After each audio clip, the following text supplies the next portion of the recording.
Namah Om Vishnu Padaya Krishna Prasthaya Bhutale Srimate Bhakti Vedanta Swami Namine Om Vishnu Padaya Krishna Prasthaya Bhutale Srimate Bhakti Vedanta Swami Iti Namine Namaste Saraswate Deve Gauravani Pracharine Nirvishesha Shunyavadi Paschachadeshatarine Namaste Saraswati Deve Gauravani Pracharine Nirvishesha Shunyavadi Paschachadeshatarine Shri Krishna Chaitanya Prabhu Nityananda Shri Advaita Gadadhar Srivasadi Gyoda Bhakta Vrinda Shri Krishna Chaitanya Prabhu Nityananda Shri Advaita Gadadhar Srivasadi Gyoda Bhakta Vrinda Shri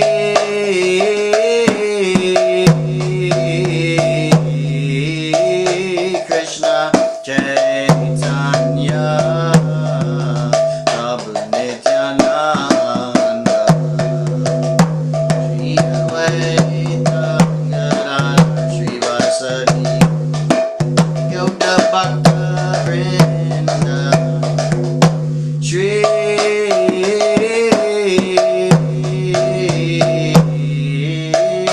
Krishna Chaitanya Prabhu Nityananda Shri Advaita Gadadhar Srivasadi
think I'm nervous because you're here.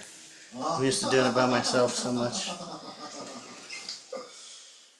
Hare Krishna, everyone. Big crowd today, huh? Yeah. Haribo. We increased our numbers by 200%. Now we have Adishwari Radha is here, Bhakti Adam and Bhakti Cassidy, and Abhay Prabhu is here. And in the flesh. So thank you all so much, Hare Krishna. Hare Krishna. Okay. Today we are continuing in Srimad Bhagavatam, Canto 1, Chapter 12. Text 14. 1:12:14, if you want to follow. So I'm going to dive into the invocation. If you can, please repeat. Om Namo Bhagavate Vasudevaya. Om Namo Bhagavate Vasudevaya. Om Namo Bhagavate Vasudevaya. Om Namo Bhagavate Vasudevaya. Om Namo Bhagavate Vasudevaya. Om Namo Bhagavate Vasudevaya.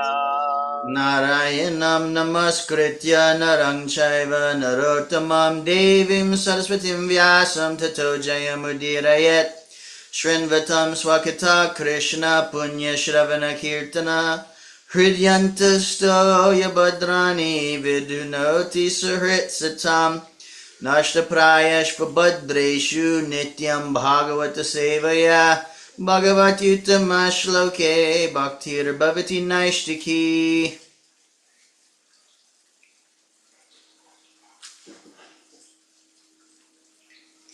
Okay. Fasten your seatbelts.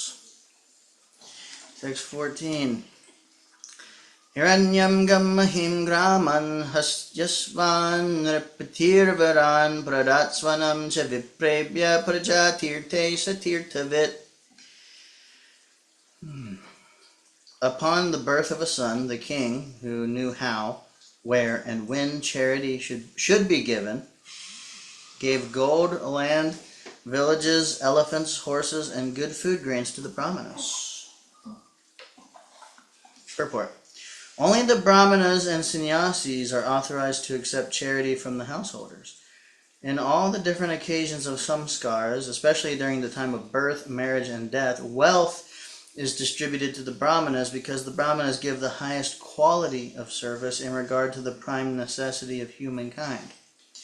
The charity was substantial in the shape of gold, land, villages, horses, elephants, and food grains, with other materials for cooking complete foodstuff. The brahmanas were not therefore poor in the actual sense of the term. On the contrary, because they possessed gold, land, villages, horses, elephants, and sufficient grains, they had nothing to earn for themselves. They would simply devote themselves to the well-being of the entire society. The word tirtavit is significant because the king knew well where and when charity has to be given. Charity is never unproductive or blind. In the Shastras, charity was offered to persons who deserve to accept charity by dint of spiritual enlightenment. The so-called Daridra Narayan, a misconception of the Supreme Lord by unauthorized persons, is never to be found in the Shastras as the object of charity. Nor can a wretched poor man receive much munificent charity in the way of horses, elephants, land, and villages.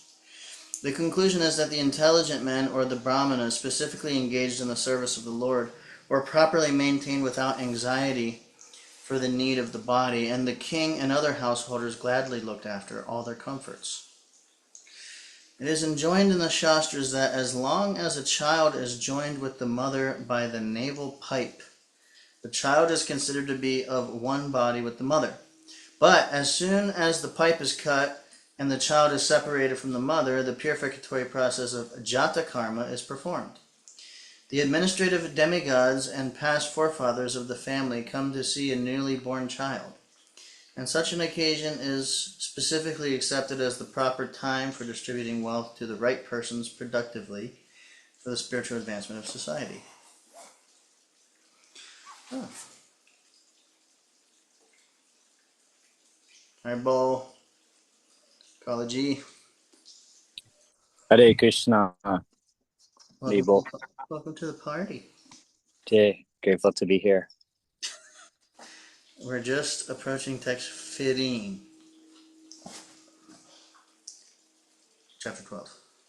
Tam uchurvamanastushta rajanam prashrayan vitam esha hyasmin prajatanto purunam puravarshabha.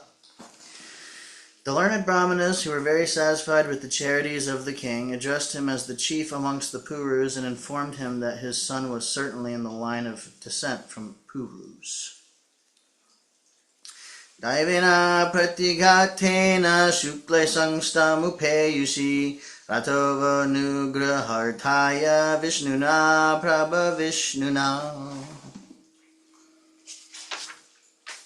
Brahmana said, "This spotless son has been restored by the all-powerful and all-pervasive Lord Vishnu, the personality of Godhead, in order to oblige you. He was saved when he was doomed to be destroyed by an irresistible supernatural weapon." Purport. The child Parikshit was saved by the all-powerful and all-pervasive Vishnu, Lord Krishna, for two reasons. The first reason is that the child in the womb of his mother was spotless due to his being a pure devotee of the Lord. The second reason is that the child was the only surviving male descendant of the Puru, the pious forefather of the virtuous king Yudhisthira. The Lord wants to continue the line of pious kings to rule over the earth as his representatives for the actual progress of a peaceful and prosperous life. After the battle of Kurukshetra, even up to the next generation of Maharaj Yudhisthira was annihilated, and there were none who could generate another son in the great royal family. Maharaj Parikshit, the son of Abhimanyu, was the only surviving heir apparent in the family, and by the irresistible supernatural Brahmastra weapon of Ashwatthama, he is forced to be annihilated. Lord Krishna is described herein as Vishnu, and this is also significant. Lord Krishna, the original personality of Godhead, does the work of protection and annihilation in his capacity of Vishnu. Lord Vishnu is the plenary expansion of Lord Krishna. The all-pervasive activities of the Lord are executed by him in his Vishnu feature. Child Parikshit is described here as spotlessly white because he is an unalloyed devotee of the Lord. Such unalloyed devotees of the Lord appear on the earth just to execute the mission of the Lord. The Lord desires the conditioned souls hovering in the material creation to be reclaimed to go back home, back to Godhead. And thus he helps them by preparing the transcendental literatures like the Vedas, by sending missionaries of saints and sages, and by deputing his representative, the spiritual master. Such transcendental literatures, missionaries, and representatives of the Lord are spotlessly white because the contamination of the material qualities cannot even touch them. They are always protected by the Lord when they are threatened with annihilation. Such foolish threats are made by the gross materialists. The Brahmastra, which was thrown by Ashwatthama at the child Parikshit, was certainly supernaturally powerful, and nothing of the material world could resist its force of penetration. But the all-powerful Lord, who is present everywhere, within and without, could counteract it by his all-powerful potency, just to save a bona fide servant of the Lord and descendant of another devotee, Maharaj Yudhisthira, who is always obliged by the Lord by his causeless mercy. Rake Krishna Marike, Mara Krishna Rakeke. It means if God wants to save you, or if God wants to kill you, no one can save you. But if God wants you to live, then no one can kill you. Rake Krishna Mareke Mora Krishna Rakeke.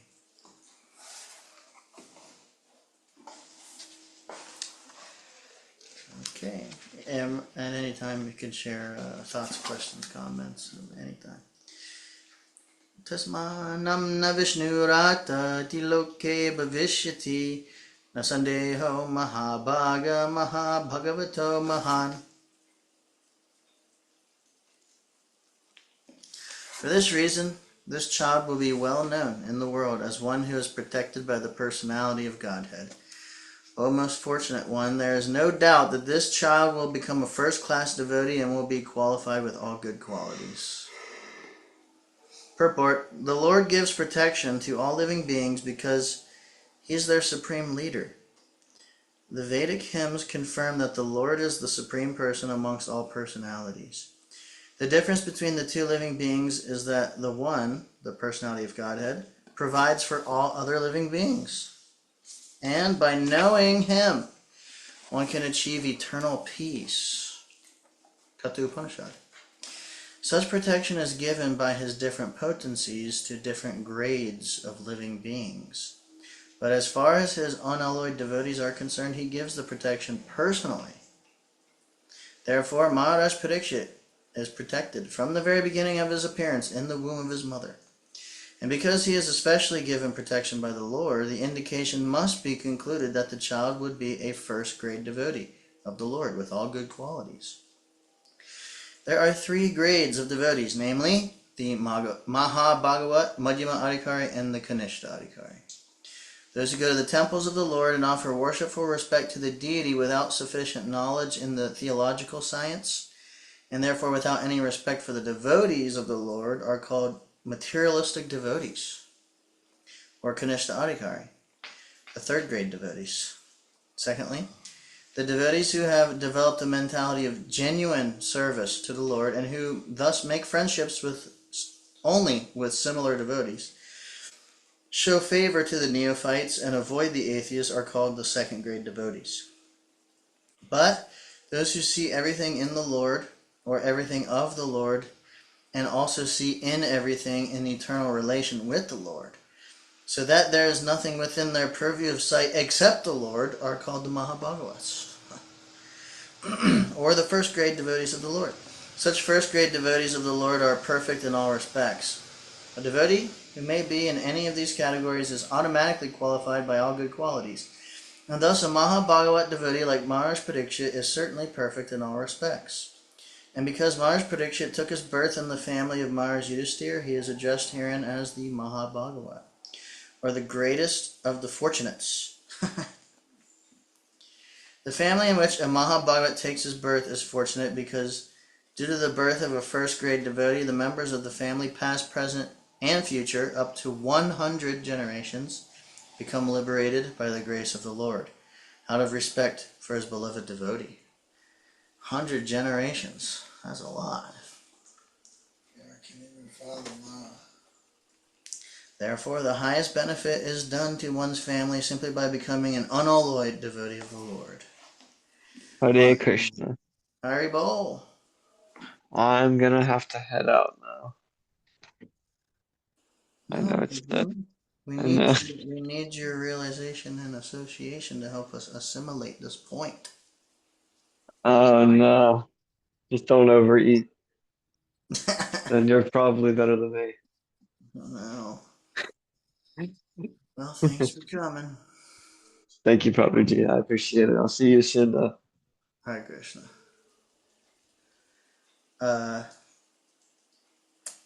Yeah, that's a nice point. He keeps using the adjective unalloyed. Like metals, have like alloy, steel alloy or whatever. Maybe if someone knows better, please correct me or make sure I'm on track. But as far as my knowledge goes, basically it means like different metals like mixed in. Like they have, I think they call it composite board or something. Like there's like plywood, but then they have like that stuff where it's a bunch of different boards all busted up and then like stuck it together and pressed it together like cheap refuse. Scrap wood. Scrap. Yeah, so it's like kind of a combination of different woods. As far as I know, like alloy metal is like, a certain percent this one, a certain percent, there's a certain percent nickel, a certain percent iron, whatever. So unalloyed devotee means not mixed with anything else, just pure. Not having, and of course Prabhupada mentions over and over again, free from fruitive activities and mental speculation, and anyabhilasita shunyam, pure devotional service is unmotivated. Like, I'm doing something for you, but I don't expect anything in return. Unmotivated, uninterrupted, it doesn't stop. Like a pure devotee is not stopping his devotional service. No matter what, it's going. Yeah. And not mixed with anything else. Like there's a term taught in Bhagavad Gita called karma mishra bhakti. That's bhakti mixed with like karma, like fruitive activities. So we're doing devotional service, but we may be attached to like a specific activity. Like, I want to do the washing pots as my service, and I'm attached to the result. I want these pots to be squeaky, perfect, clean, or something, whatever. And then there's this term sakama karma mishra bhakti, which I believe, and please feel free to correct me or expound on it if anybody does know. But you may remain attached to a specific type of service, like activity. Like I want to do the pots, but you're more detached from the results. So it's like a little bit less attached than just,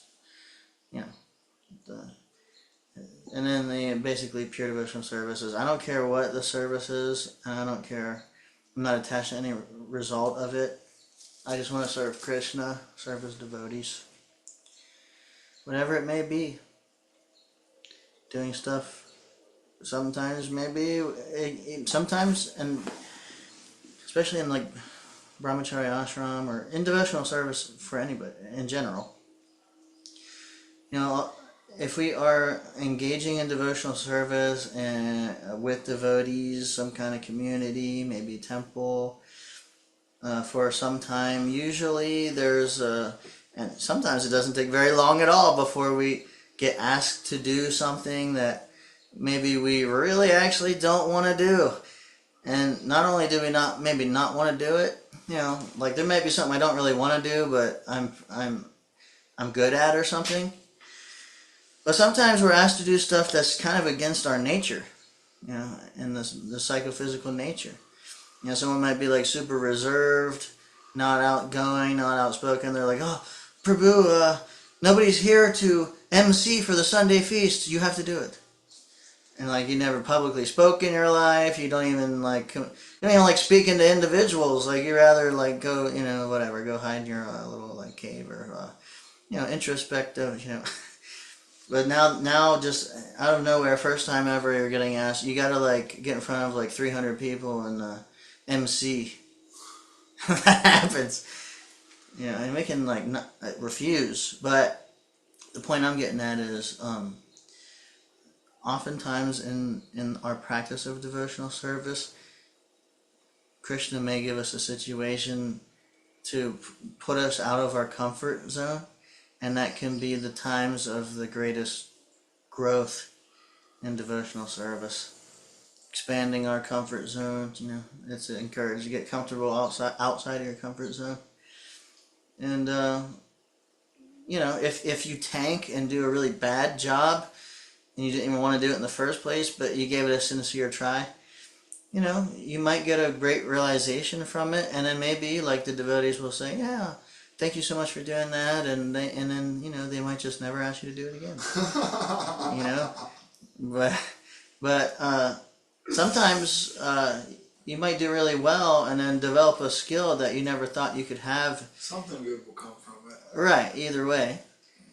But also because what we're doing is it's a process of transcending our lower natures and realizing our higher nature.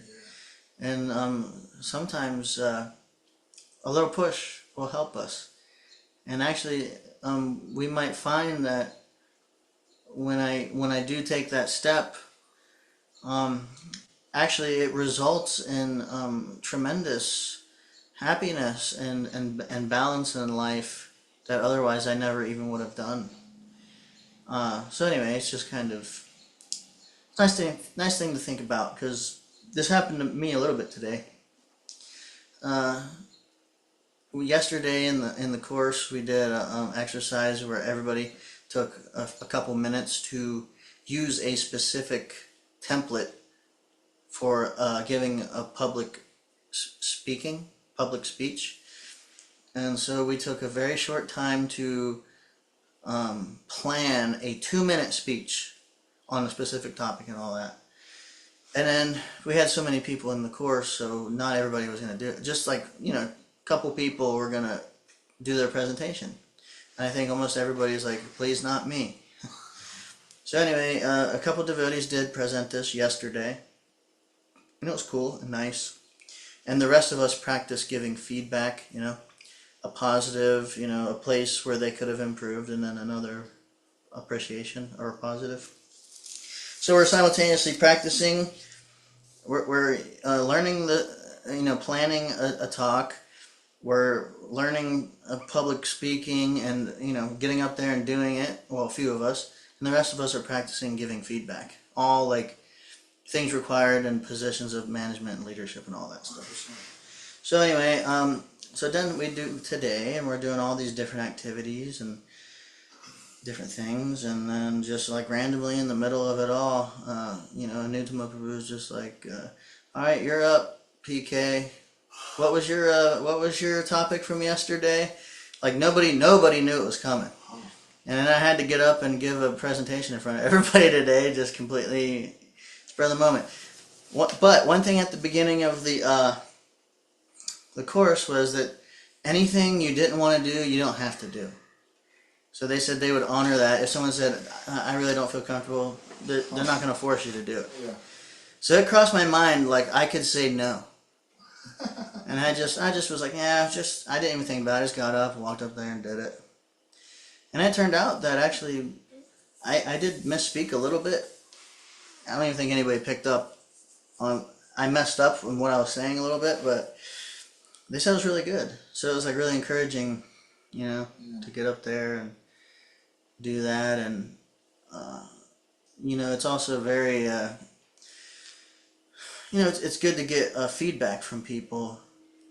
100%. So I went up there, and then like I was getting. You don't always have the same impression that everyone else has. Right. You're in your own head thinking, "Oh God, I'm unprepared. I don't know what I'm saying." Yeah. Everyone else is thinking, "Oh wow, he sounds pretty good up there." You know what I mean? Yeah. I wish I could talk like that. Seriously, so hearing people's perspective is definitely important. Yeah. Because like I said, there's different perspective. You only have your perception. Everyone else has a whole different perception than you. You know what I mean? So Exactly. they see it from a different view from you. I think Right. it's very important. Hearing people's feedback like that. Absolutely. Especially if they're giving good, honest, positive feedback. Nobody's getting their feelings hurt, or you know what I mean? Hey, I think you could have spoke up a little more proper, but that's good. That's all good stuff. Yeah. Take advantage of that. That's good. Yeah, and this whole course, and there was a leadership conference a couple weeks ago, which was really focused on developing relationships, and this is what this is too, alongside learning all the course material. So it's like constant group activities, and then, don't work with the same person, go across the room, find somebody else, Go interact meet with them, and do that, and like, anyway, that part's been really nice. But anyway, I don't want to, the point I was getting at was, the point I'm getting at is just trying to encourage like stepping out of our comfort zones, and in devotional service specifically, or in life in general can be good. But so actually it was really an encouraging experience for me. It's funny because one of the tips they gave was to use pauses at certain points. Like you can say something, and if you use pauses in the right place, it can really bring a lot of gravity. And I never even thought about it, but everybody was saying like that I used pauses really well, and I wasn't even thinking about using pauses. It was just like I was just taking the time to try to like speak. So it was interesting, how Krishna like preserves what we have, provides what we lack. We're trying to surrender and serve the devotees, and anyway. So it was kind of a little bit of an experience of that for me, because I really didn't want to do it. So anyway, not to talk too much here, but this is stemming from the point hearing about unalloyed devotee. Because sometimes we might feel some resistance in different ways, and it doesn't mean that we just have to be a yes man and do everything, whatever. I mean, that's not what it means, and especially like through the right channels, devotees we trust, devotees who we know are advanced and have our best interests and can guide us properly. They're not just asking you to go take the trash out or do something for their benefit and not thinking about yours or stuff like that. But it's good to have the mood of a service, a devotional mood of servitude. So yeah, unalloyed, and then and not to speak too much here, and please anybody that wants to share at any time, please do. But I was just gonna also share. We heard about the Kanishta Adhikari, Madhyama Adhikari, and the Mahabhagava Uttama Adhikari devotees. And it's really important to know those, and it can actually help us in our navigation of associating with devotees. And the other thing I was going to say about them was each category, like you have Kanishta, you have Madhyama, you have Uttama, and then within each category, like you have a Kanishta Adhikari. Within that category you also have Kanishta Kanishta, Madhyama Kanishta, Uttama Kanishta. A range of advancement within each category. And so if we become really in tune to this, then we can really be aware of, like, to some degree, where we are at, and then where others may be, and then how to help them also. Is Prabhupada talking about staying away from people who aren't devotees? Yeah. This is actually one of the main things that the differences between a Kanishta Adhikari and a Madhyama. A Kanishta Adhikari goes to the temple, worships the deity, but has no respect for devotees. A Madhyama Adhikari has more scriptural knowledge, can preach. And yeah, the Madhyama Adhikari can tell who's advanced, who's innocent, and who's envious. And so who's advanced, we try to serve them, take their association. Who's innocent, we try to share, preach, and also within that also is, who's a friend, who's advanced, who's junior, and then, relate accordingly or appropriately. And then they avoid the envious. The envious, just avoid them at all. How do you tell that, though? Well, they say in, basically like in Vedic culture, you see with your ears. And they say a fool goes unnoticed until he opens his mouth. Like he had nothing to say and then he said it. So anyway, you can really tell where a person's at in their mentality and whatnot by hearing what they say. Yeah. So if someone comes up and they're just, criticizing, saying all this negative stuff, and they have these weird philosophical ideas, and they're like all this arrogant stuff, these kind of qualities, you can see like, pretty quickly, like where a person's faith is at. So now what about people who, like, somebody who you think would be good or could be kind of tricked into thinking they're good, but maybe their qualities aren't so good? Yeah, well, people are very dynamic. So we all tend to be mixed a little bit, like some goodness and some like sinful inclinations, and not only assessing others but also my own self, because I might see like, man, this guy has some serious potential, but it might be beyond my personal boundary or ability to help them to a certain degree. So like that's also important, but yeah, we have to like however much I can help. That's not online, is it? This is on Zoom, but it's going on YouTube later. Oh, okay. Yeah, so you may not want to get too specific, but Yeah, I'll talk to you afterwards. but yeah, no, but yeah, you also can't help those that don't want to help themselves and stuff. So Yeah. I think it more important in a lot of cases is not even it's just knowing my own boundaries and just I can give what I can give without expectation, and it keeps it light. And it's just like try to help, and it's like, well, it may not be choosing your battles. I think you're right. Choosing who you Wishing them so well. I want the best for you. Yeah. But it's like, it might just be, I can't, I can't do it for them, and Right. if they don't want it, it's a shame. I might feel bad, but sometimes, what can you do? Yeah. Yeah. And people. Sometimes it takes time. People do appreciate good things you do, mostly, but some people are demonic and of nature. Yeah. And then they also say no good deed goes unpunished. Yeah. Yeah. No, I get it. It's like a dance of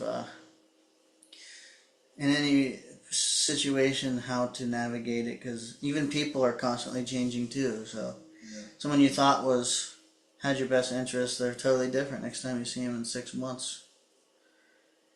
Different intentions, or Anyway, anybody online want to share anything at all? Oh, let me plug in here.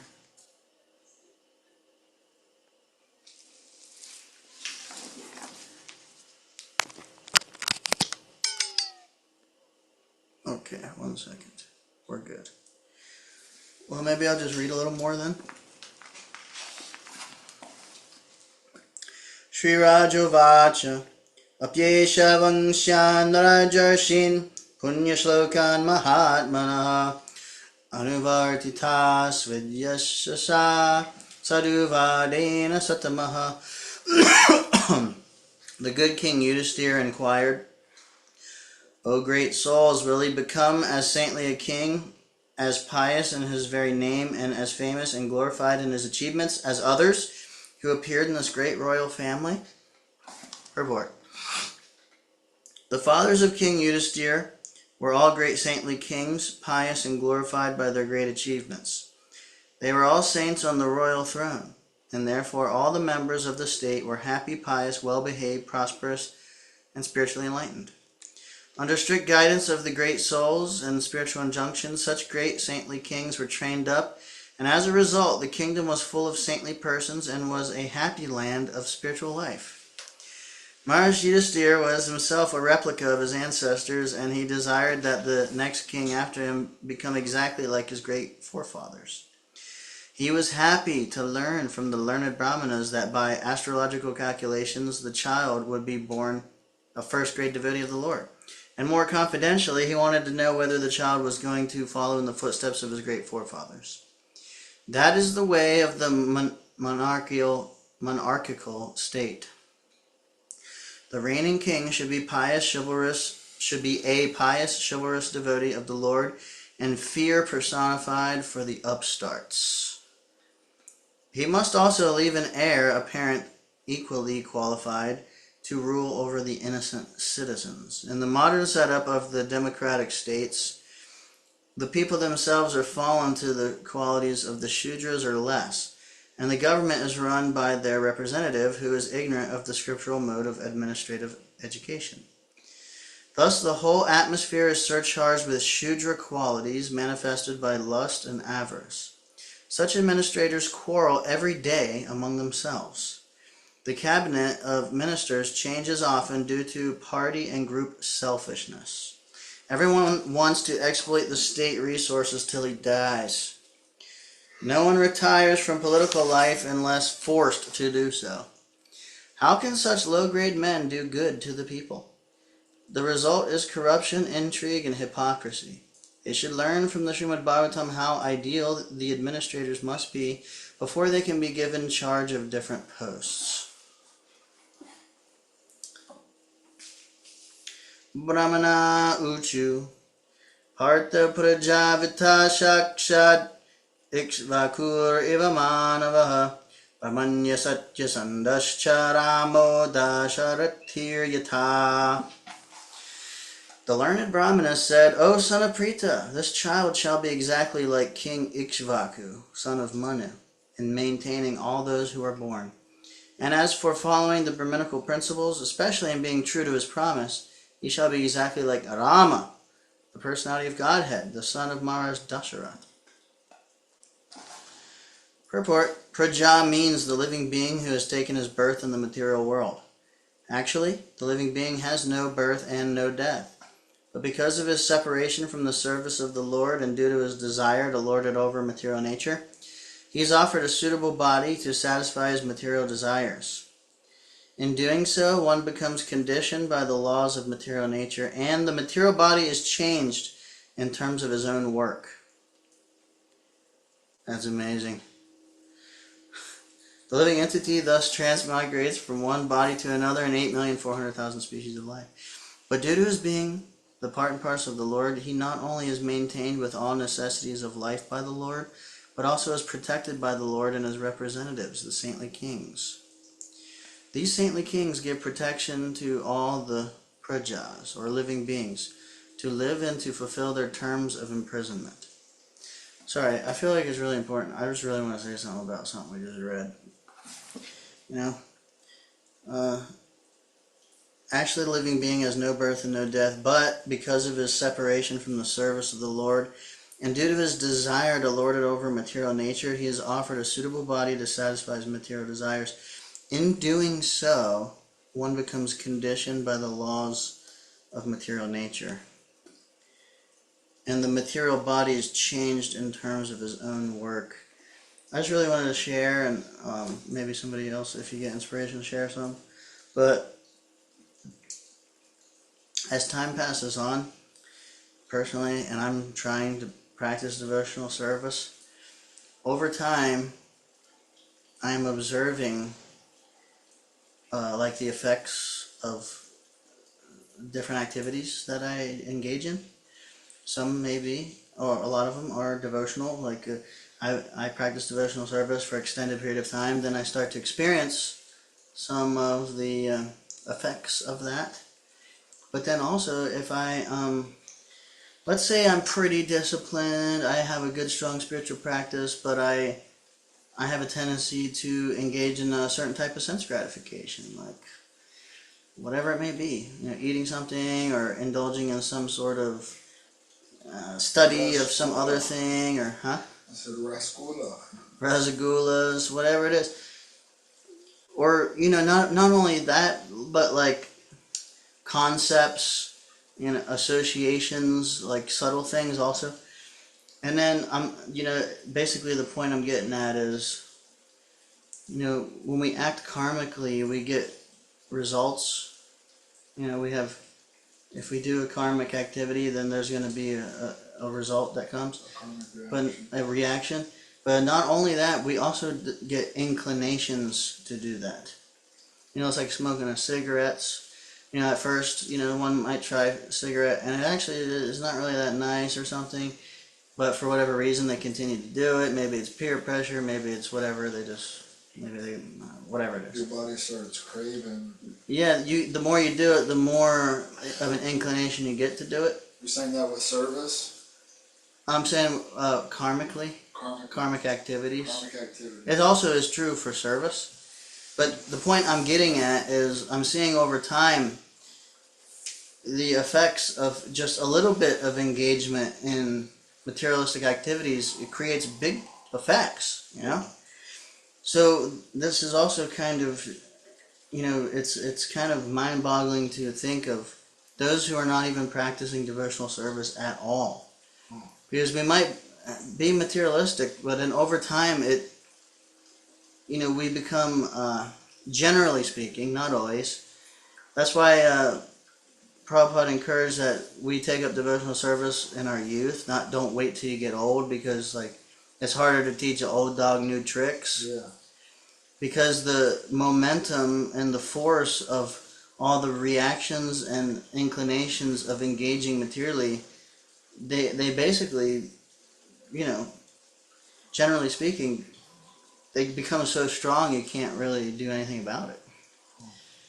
You know, and anyway, I just wanted to share that because it was hitting me. You know, as time goes on, it's hard. It's harder and harder to change your habits. So, anyway, Hare Krishna. Do some more devotional service. Can't go wrong. Devotional service would be like doing something for my mom too, right? Well, Preparing her a nice, or offering. Well, I guess well, bhakti, devotional would be for Krishna, but right? would that fall under devotional service? Well, it depends on the She's- mentalities and and stuff. The way I would be looking at it is like that's Krishna's devotee. So serving a devotee of somebody, if she's serving him, though. Huh? Yeah, it just there's a lot of different factors, you know. You know, it does depend on our mentality, and you know, because I could just go on the street, and you know, I might be genuine in my vision. They're like, oh, you know, just like this is a devotee, and like this is like basically someone who they may actually not be having any like devotional inclination, but I'm seeing it. Maybe, Yeah. or not me, but you know, just in general, like we tend to see others as we are, Yeah. and so it's like, you know what? Let me. I'm just gonna give him my whole paycheck. You know, you might not actually really be helping him or any, even though the Lord might appreciate your mood and sentiment. Yeah. Shastra does advise us, and we just read, you know, like to give charity to an unsuitable person at an unsuitable time, an unsuitable place. This is in Bhagavad Gita. Also, there's a verse saying that. Then the effect might be opposite of what we're actually intending. You know? Because we might actually facilitate this person to do more harm, or this guy might be kind of like subtly thinking, you know, if I ever came into some money, I'm just gonna go get a machine gun and just start mowing everybody down at the. Too. Like there's almost you should be careful with who you're giving your charity to. You know what I mean? Yeah. And then also, I've been analyzing this a lot. Just because a person may seem materialistically poor doesn't mean they're the person in line for charity. Right. Nah, there's a dude working his butt off, you know what I mean, that is actually working towards something and trying and has a goal and something. Give that dude charity over the dude who's just sitting there, looks, you know, rough and homely. He looks like that for a reason, you know what I mean? Right. But Yeah, so anyway, yeah, pretty much. Yeah, we have to be careful about it because, you know, it could actually have a negative effect. yeah, that makes sense. I can make sense of that a lot. So, you know, but these are like principles that we're saying. So, like, you know, in a particular situation, it usually is mixed. Mm-hmm. You know, like the individual, you know, they may have some really, you know, the good parts, but then that's it. Yeah. So then it's also like, you know, what form of charity are we giving, how much, all these things. So striking a nice balance. And of course, you know, general stuff like giving prasadam, can't go wrong. No. Directly Krishna conscious activities or encouragements, can't really go wrong. Indiscriminate, you know. But like giving money, you know. Going out of your way though and extending yourself too far could be detrimental. Detrimental, yeah, that's what I was thinking. Unfavorable. Yeah. Anybody else? Not too talkative today. I'm at least gonna finish this. It's a long one, a little bit, but not too long. Okay. Yeah, fulfill their terms of imprisonment. Mars Pradikshit was actually an ideal saintly king, because while touring his kingdom, he happened to see that a poor cow was about to be killed by the personified Kali, whom he at once took to task as a murderer.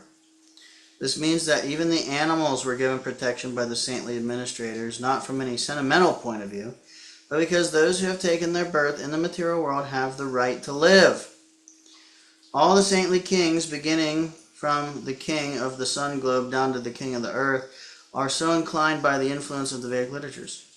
The Vedic literatures are taught in higher planets also, and there is reference in the Bhagavad Gita 4.1 about the teachings to the sun god Vivasvan by the Lord, and such lessons are transferred by disciplic succession, as it was done by the sun god to his son Manu, and from Manu to Maharaj Ikshvaku.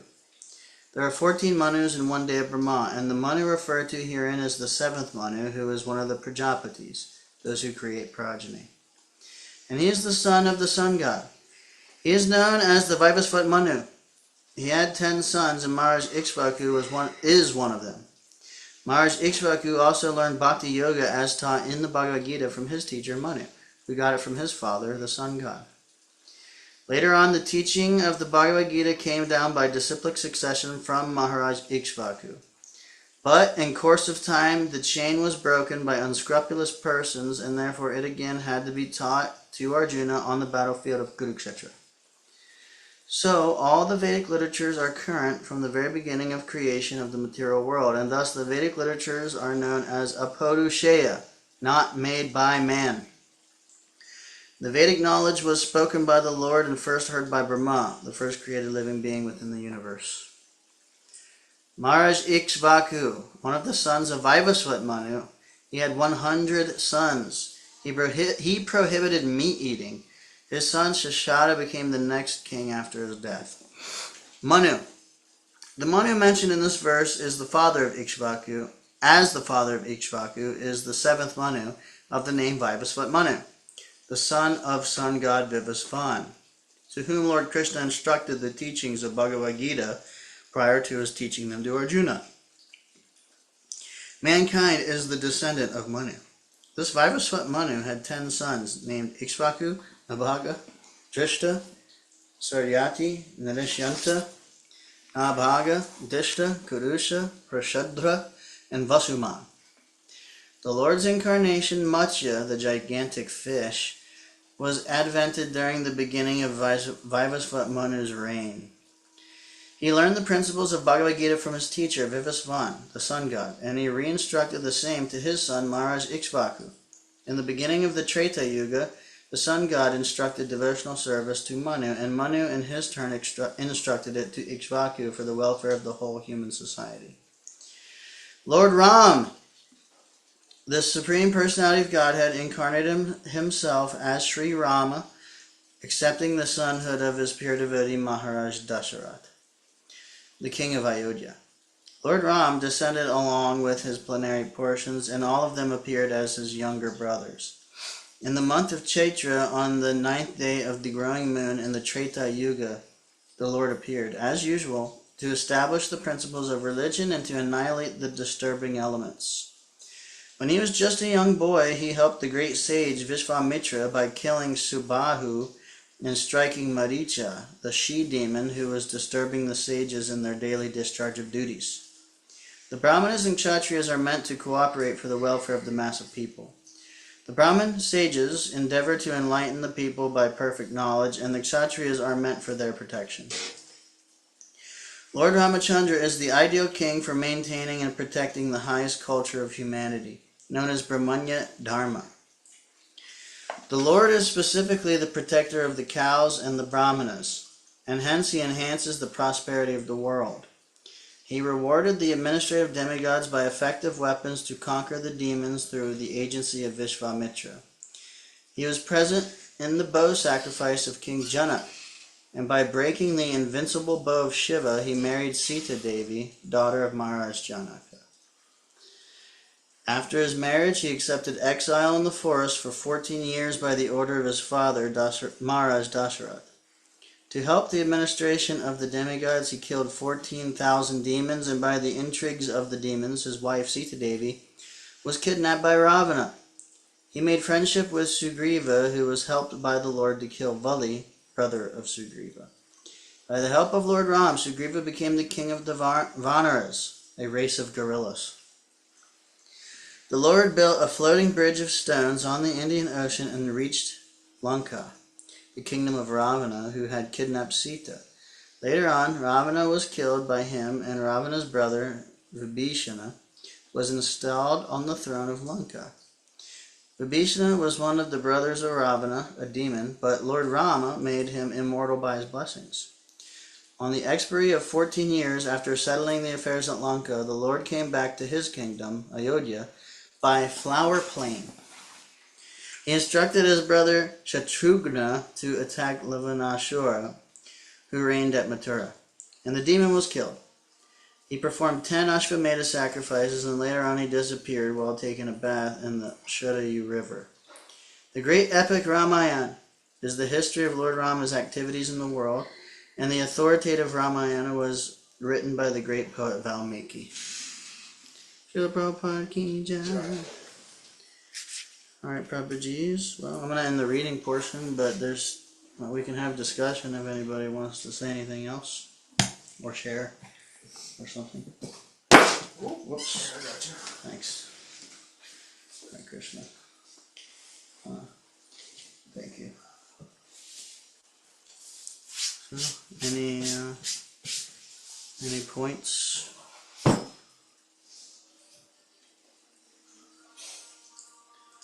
Okay, we got something on the chat. Hare Krishna. PK and all assembled devotees, I have to go. Thank you for this reading. Hi, Bo. Thank you for tuning in. Hare Krishna. Have a good evening. Hari Bol. Kalaji. Hare Krishna, Hari. Ibo.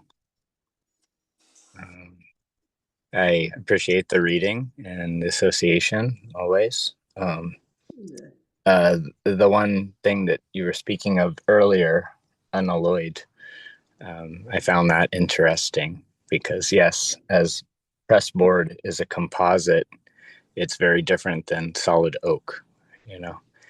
And in my understanding of metals or certain things, composites of it is less real of the metal, you know. Nothing is maybe entirely pure, but sometimes, more so.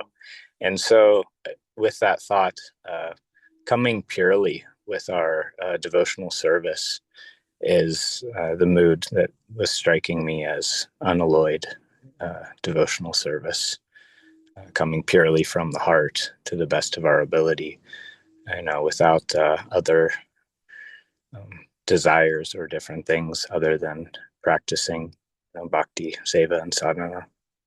So, Precisely. yeah, nice. And yeah, I liked everything stated. So thank you for the association and everyone there. Jai, thank you, Prabhuji. Yeah. We don't want our consciousness to be alloyed with, 10% fruitive activities, 10% whatever, unalloyed. Lastly, I wanted to put out that mood again, real. It's like, is this real wood or is it composite wood or real steel or a mix? So coming from a real place, genuine. Right. Listen to mood. Yeah. Thank you. That is what it's all about. That's actually the purpose of all the rules and regulations. Like all of them. Like all the rules and regulations are not the rules and regulations are not the master, but they're the servant of the master, which is loving Krishna. From the heart, loving. That's like the whole point of everything. To uncover that dormant natural affection.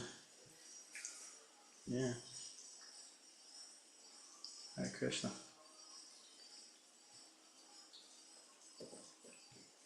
It's like so simple, really. In devotional service, sometimes we try to make it like this big thing that, oh, I'm working my whole life to try to obtain this big thing, which is good, and actually we should endeavor.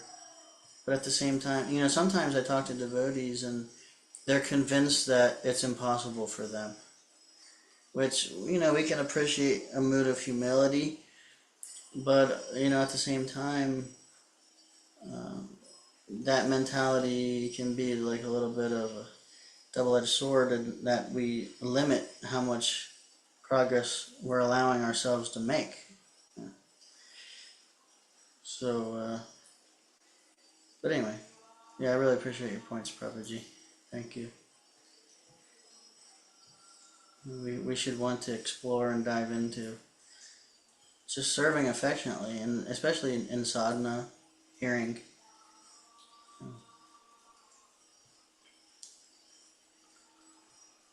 Yeah, thank you again, Prabhuji. Jai. Hare Krishna. Hare Krishna. Yee. Hari Hari. All right. Well, if nobody else, then go ahead and end. It's getting pretty late. All glories to the Prabhupada ki jai. Yeah. Vanchakalpa tarubhyascha kripa sindhubhya eva cha patitanam pavanebhyo Vaishnavebhyo namo namaha. Anantakoti Vaishnavrinda ki jai. Yeah. All right, Prabhuji, thank you so much. Thanks for sharing, Prabhuji. We'll see you tomorrow. Krishna. Haribol. Hare Krishna.